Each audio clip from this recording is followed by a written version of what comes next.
How then should we live? That was a question that Socrates first asked in the 5th century BC. And it's been going on for centuries. Every generation has to ask themselves, how should we live? Jump forward a few hundred years, and a fellow by the name of Francis Schaeffer asked the same question in a book titled, How Then Should We Live? Now I want to back you up and take you to Solomon. In the writings in Psalms 119, he asked the question, how can a young man keep his ways pure?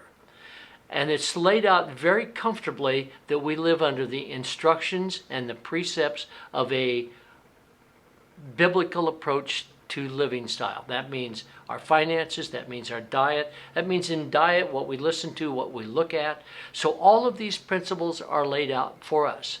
In fact, with that said, we couldn't be living in a more opportunistic time. What a time to have the problem-solving capabilities that we truly have if we reached back to the principles that we all were raised under. I come from a very Hebrew background, and I walked away from that. The principles that I was brought up on until I was about 50 years old and wound up with all types of arthritis, gout, and a host of diseases, and I returned to my bases and the principles that I was brought up under in terms of diet, and I've reversed that whole thing.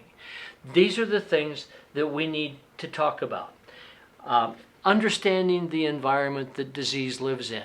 Obviously, if we eliminate the environment, the disease will go away. These are things that we as a culture need to think through.